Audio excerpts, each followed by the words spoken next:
خدا کی محبت، کیونکہ خدا نے دنیا سے ایسی محبت رکھی کہ اس نے اپنا اکلوتا بیٹا بخش دیا، تاکہ جو کوئی اس پر ایمان لائے ہلاک نہ ہو بلکہ ہمیشہ کی زندگی پائے۔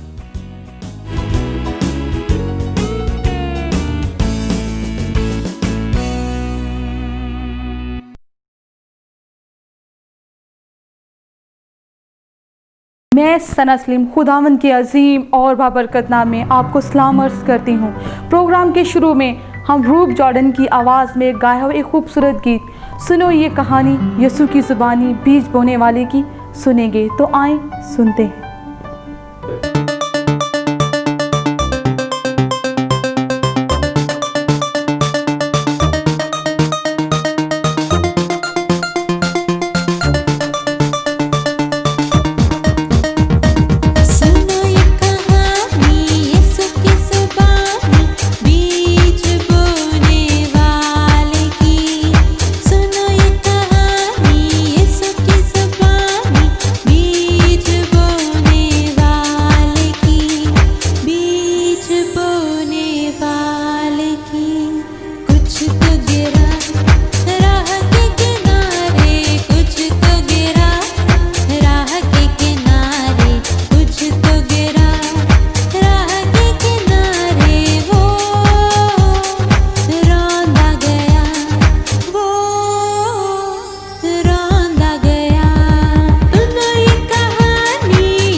खुदावन की बनाई हुई दुनिया तख्लीक के फौरी बाद गुनाह में घिर गई।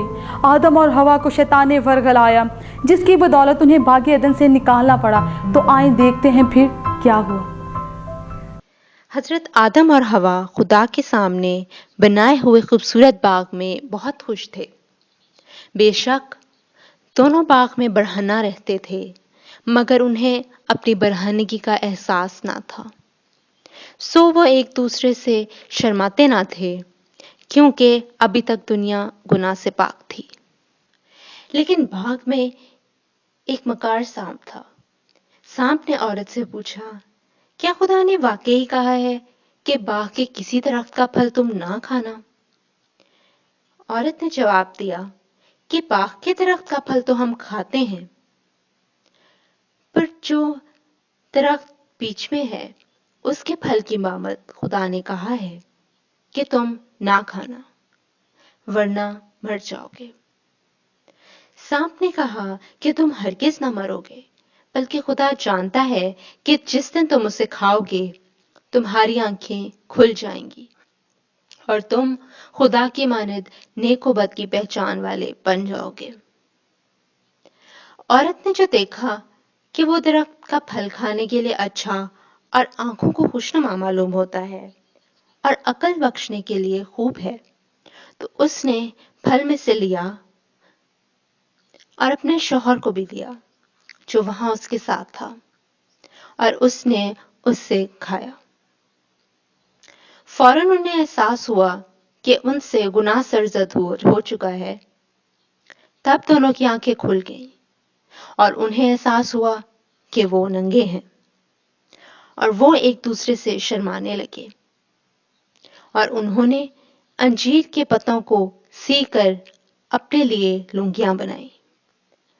तब आदम और हवा ने खुदावंद की आवाज को सुना जो ठंडे वक्त फिरता था, और आदम और हवा ने अपने आप को खुदावंद खुदा के हुजूर से बाग के दरख्तों में छुपाया।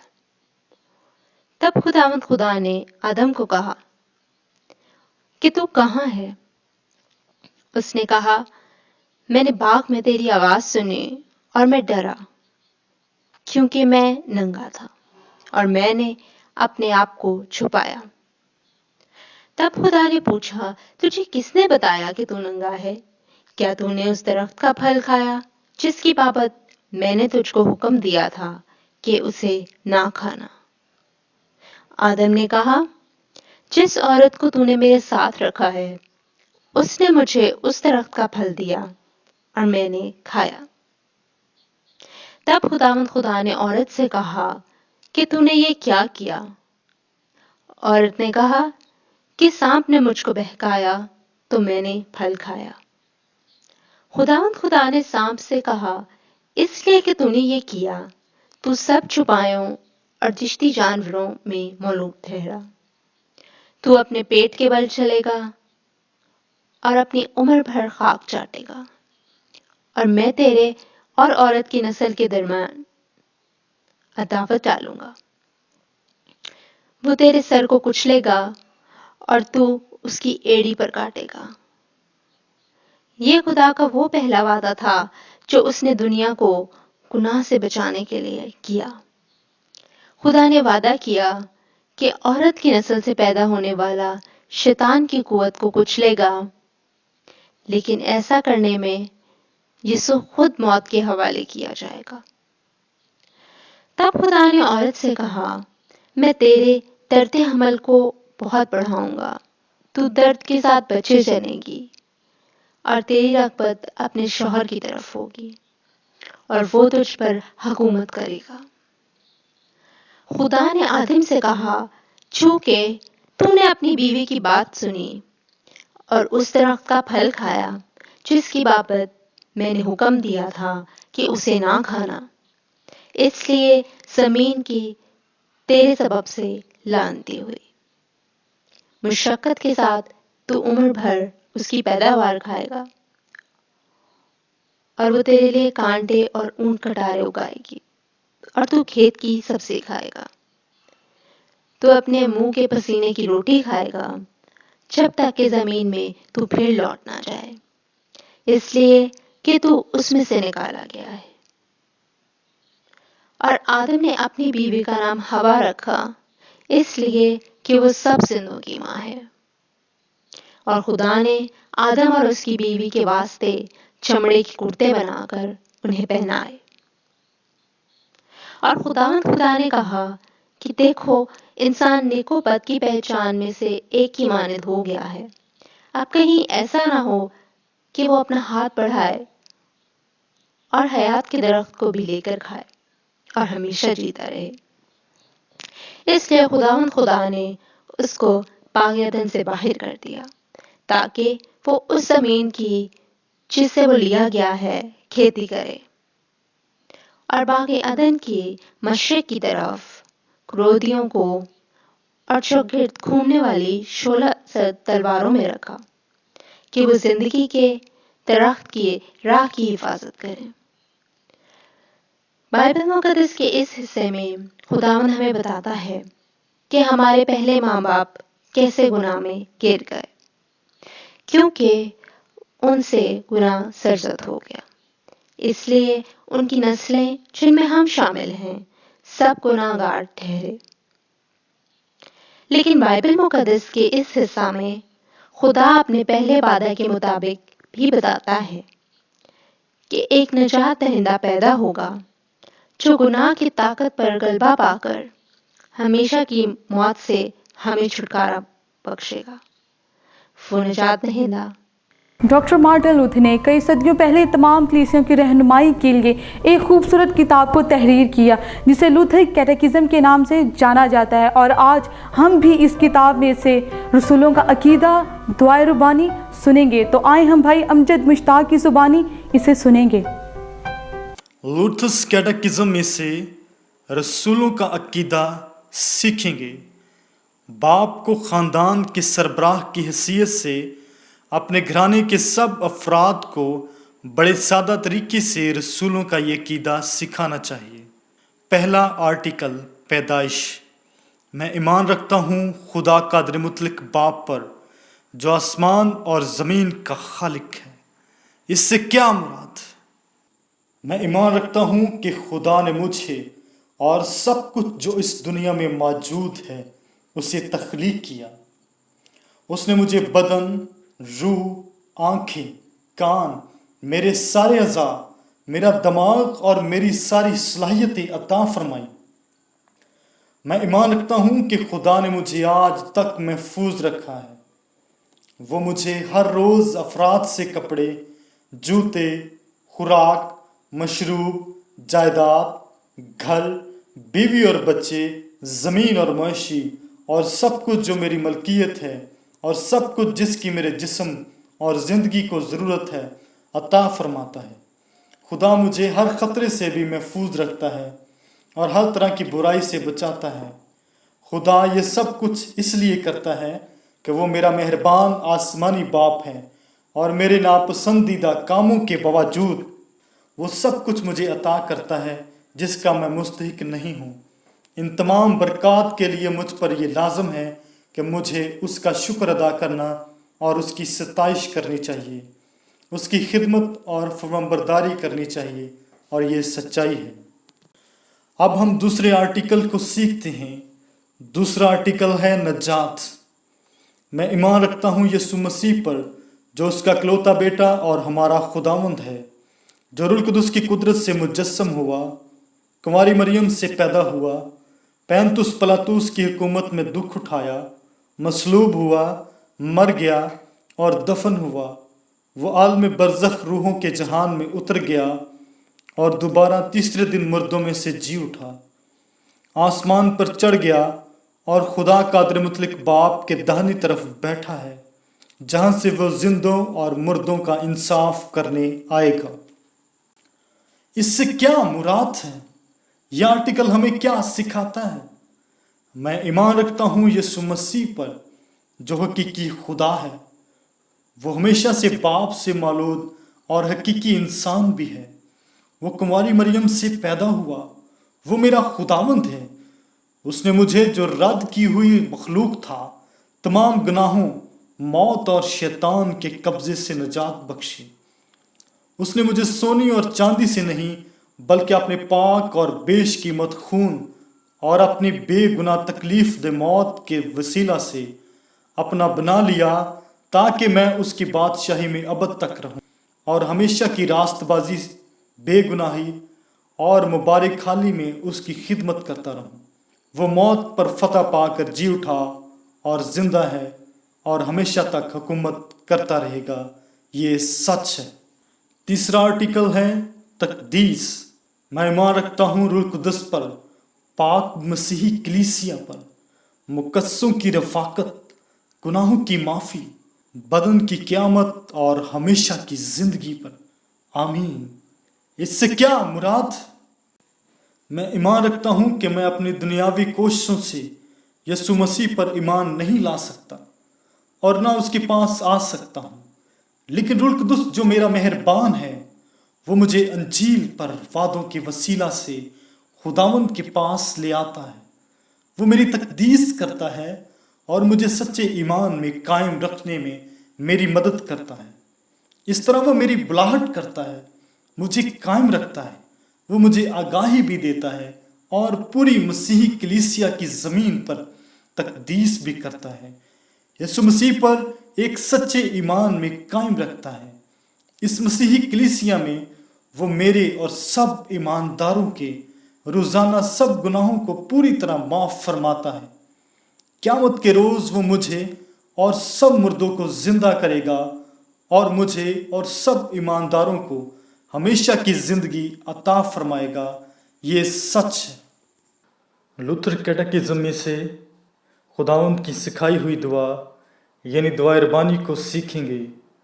ख़ानदान के सरबराह के लिए लाजम है कि वो ये दुआ घराने के तमाम अफराद को बड़े सादा अंदाज में सिखाए। खताब, आए हमारे बाप तू जो आसमान पर है। इससे क्या मुराद? इन अल्फाज के साथ खुदा हमें अपनी बड़ी शफ़क़त के साथ खुद पर ईमान रखने के लिए बुलाता है। वो हमारा हकीकी बाप है और हम उसके हकीकी बच्चे हैं, ताकि बड़ी दिलेरी और राजदारी से उसके ये प्यारे बच्चे अपने प्यारे आसमानी बाप से दरख्वास्तें कर सकें। पहली दरख्वास्त, तेरा नाम पाक माना जाए। इससे क्या मुराद? खुदा का नाम बेशक बज़ाते खुद पाक है, लेकिन इस दरख्वास्त में हम बयान करते हैं कि हम भी उसको पाक मान सकें।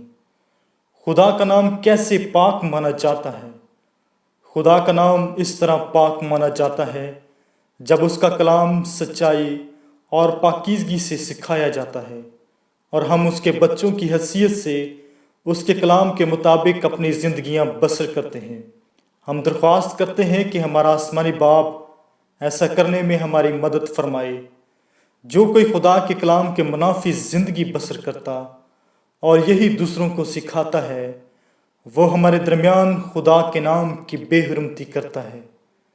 हम तुझसे दरख्वास्त करते हैं कि आए हमारे आसमानी बाप, तो हमें ऐसा करने से महफूज रख।